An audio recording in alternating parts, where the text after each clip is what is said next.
Hi baby. हाय.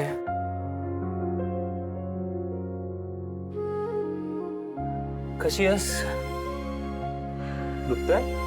म्हणजे दुखतंय आता तर दुखणारच ना. बट यू नो व्हॉट, दुखण्यापेक्षा ना मला बसून बसून जास्त बोर होतं. सो मी एक गोष्ट ठरवली. हे बघ, इथून इथपर्यंत ड्रॉइंग करणार आहे. ठरलंय माझं. ड्रॉइंग कर.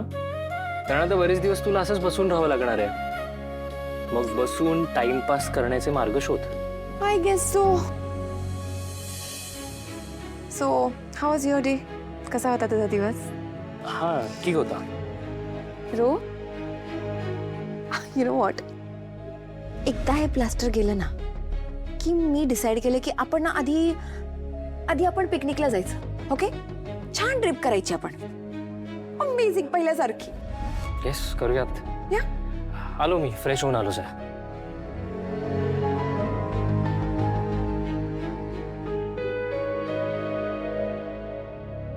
रो, एक मिनिट. इकडे इकडे इकडे, लवकर ये.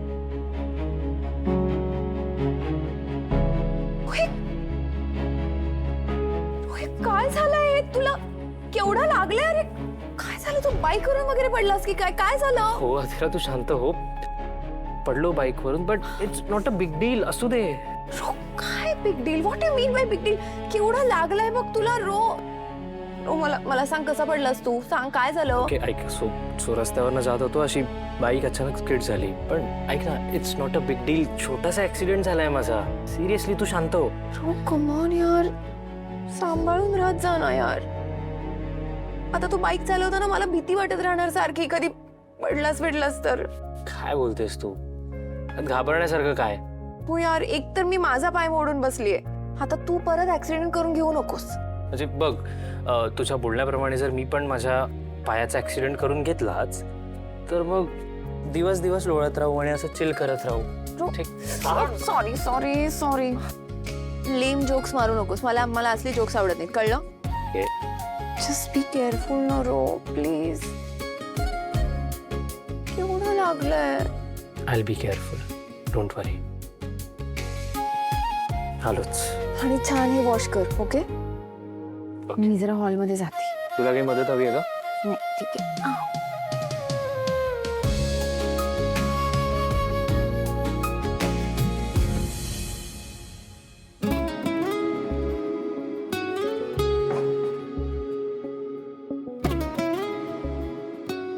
स्वानंदी मॅडम, हे घ्या. हे काय? कसले पैसे? घ्या. काही नाही, उद्या आपल्या लेडीज स्टाफचा पगार करायचा आहे, तर मला असं मनापासून वाटतं की त्यांचा पगार ना तुम्ही तुमच्या हाताने करा. नाही नाही, नको. हे नको, तुम्हीच द्या ना. हे असे कॅश वगैरे माझ्याकडे नका देत जाऊ प्लीज. काय, दरवेळेस मीच देतो त्यांचा पगार, पण मी जेव्हा लेडीज स्टाफला पगार देतो ना, तेव्हा त्या पगार घेतल्यानंतर माझ्याशी जास्त बोलत नाहीत. पण तुमचं त्यांच्याशी नातं चांगलं आहे. म्हणजे मला कायम असं वाटतं की पगार घेतल्यानंतर त्यांना अजून काहीतरी बोलायचं असेल का माझ्याशी, त्यांना काहीतरी सांगायचं असेल का, मी जे त्यांना पैसे देतोय ते त्यांना ओके आहेत ना, म्हणजे अजून काही त्यांचं म्हणणं आहे का, तर त्या माझ्याशी डिरेक्टली बोलू शकत नाहीत. पण कदाचित तुम्ही जर त्यांना दिलत ना, तर तुमच्याशी त्या बोलतील. त्यांची अजून काही एखादी अडचण असेल तर त्या तुम्हाला सांगतील, तुमच्यापाशी व्यक्त होतील. म्हणून म्हटलं की तुम्ही त्यांना पगार द्या, त्यांना कम्फर्टेबल वाटावं म्हणून. हे किती महत्वाचं बोललात तुम्ही. हे माझ्या डोक्यात नाही आलं. नाही, माझ्याही नसतं आला कदाचित, पण आज माझ्यासमोर असं काहीतरी घडलं की त्याच्यावरून मला हे असं वाटलं. काय झालं? म्हणजे मी सकाळी गाडीने जात असताना माझ्यासमोर 2 डिलिव्हरी बॉयचा ऍक्सिडेंट झाला.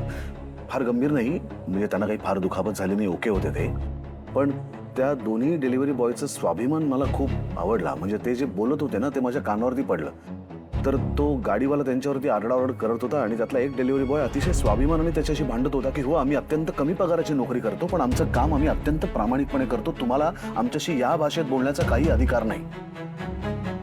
तर मला असं वाटलं की जगात आहेत अशी माणसं, स्वतःचं काम अत्यंत प्रामाणिकपणे करणारी, स्वाभिमानाने करणारी माणसं आहेत. पण मला ना त्या मुलाकडे बघून रोहनचा भास झाला.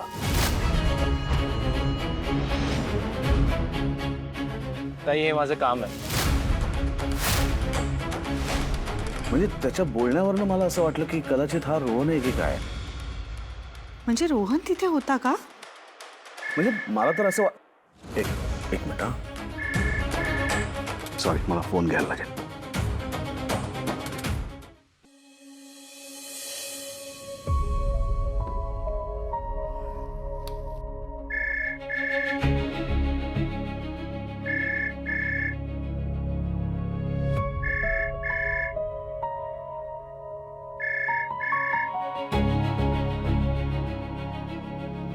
हां बोल ना ताई.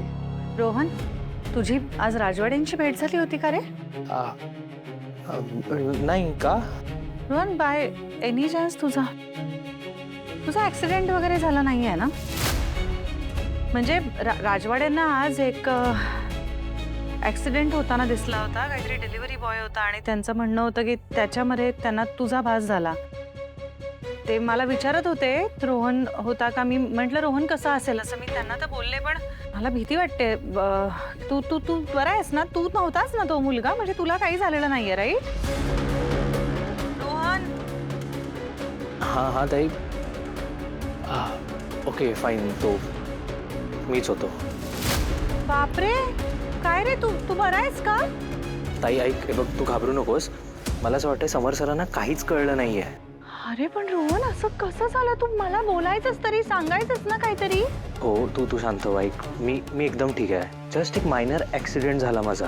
काय चालवलंयस तू? मला ना काही कळत नाहीये. एवढं स्ट्रेस नको ना घेऊस बाबा, तुला सवय नाहीये. कमी जास्त झालं असतं तर आज हे असं थोडक्यात निभावलं. पण बाबा काळजी घे. काय झालेलं एक्झॅक्टली? अंधारी आली डोळ्यासमोर, चक्कर आली, काय झालं बाळा? नाही ताई, हे बघ, असं काही झालेलं नाही. तू नको काळजी करूस. अरे पण काळजी घे रे बाबा, केवढं ऊन आहे बाहेर. तू आजारी वगैरे पडलास म्हणजे? मला सगळं कळतंय ताई, पण सध्या माझ्याकडे काहीच पर्याय नाहीये. आणि होईल हळूहळू सवय. आता कसं नवीन जॉब आहे ना, म्हणून डिफिकल्ट वाटतंय मला. आणि मला सांग, माझ्या सोबतचे डिलिव्हरी बॉईज करतातच नाही काम, मग मी पण करेन तसंच. रोहन ऐक ना, पण तुला दुसऱ्या एखाद्या फील्डचं काम नाही का मिळू शकत? थोडासा ब्रेक घे आणि शोध ना. तू बस तुझ्या फील्ड मधलं काम शोध. म्हणजे एखादं स्टार्टअप असेल तरी चालेल, पण तसा एखादा जॉब बघ ना बाबा. ताई अगं, याचा मी सुद्धा विचार केलाय, पण पैसे पण इम्पॉर्टंट आहेत ना.